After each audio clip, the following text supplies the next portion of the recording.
Hello, welcome to this edition of the Open Minds Update. I'm Maureen Elsberry.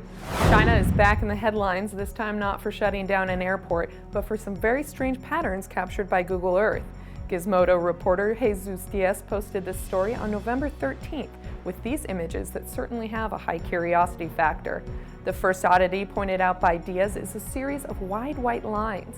This formation reportedly covers an area approximately 1 mile long by more than 3,000 feet wide.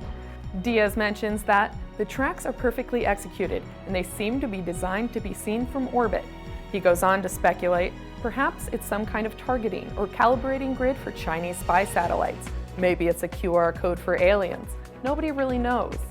This pattern is completely different from the first two linear patterns, however. Consisting of thousands of lines, this pattern seems to form a massive grid. The same grid pattern is visible in several locations in nearby areas, but in some locations the pattern varies, combining zigzag lines with straight lines.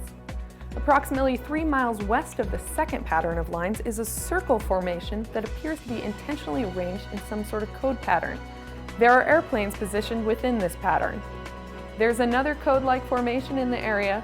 Vehicles are within this grid, which opens the door to the possibility of space-based weaponry testing.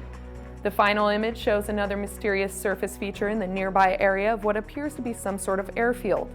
Something strange about this airfield is that in a couple of locations nearby, there are dozens of what appear to be impact marks, some that include signs of charring. If this is indeed an airfield, then either the pilots landing there are very clumsy, or like with the previously mentioned targeting grid formation, these could be signs of space-based weaponry. So, is there any explanation for all these formations in China? Do they indicate that China is sending coded messages to space? Or do they prove that China has and is testing space-based weapons? Or is it as simple as glitches within Google's satellite imaging, causing some very strange yet highly detailed photo abnormalities? So far, no formal explanation has been given. Back in the US, Leslie Kean posted an article in the Huffington Post's Weird News section entitled UFOs and Government, proposing a new way forward. Kean, who gained fame for her book UFOs, Generals, Pilots, and Government Officials Go on the Record, suggests that the White House official response to 2 petitions that demanded disclosure is being criticized too harshly. Kean suggests that the real problem lies with the inappropriate and fundamentally flawed content of the petitions themselves, not with the government's reply to them. Kean shared from what she titled Government Insiders in her article. The first from Ed Rothschild, principal with the Podesta Group, a leading government relations and public relations firm in Washington. His response to the petition is as follows.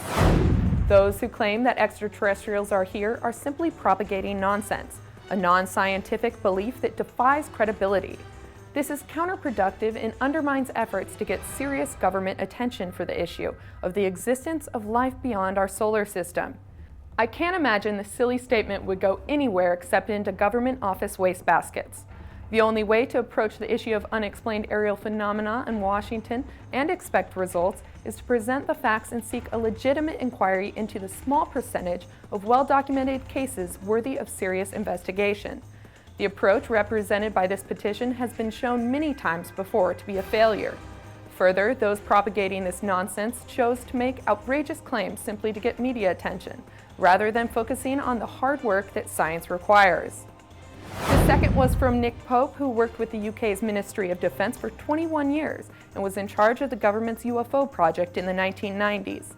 Any statement that implies the government is lying is going to be counterproductive. When someone accuses you of being part of a cover-up, you can't and don't engage with them. I got this sort of thing all the time at the Ministry of Defense, and no meaningful dialogue was possible with such people. I simply gave them a polite brush-off, and I understand exactly why this is necessary within government. To get results, a constructive request should stress the reasons why the phenomenon is worthy of official investigation, end quote.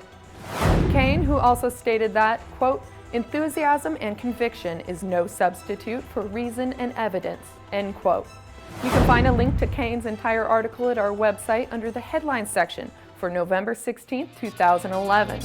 You can find more stories like these on our website, openminds.tv, where we update the site daily with the latest UFO news.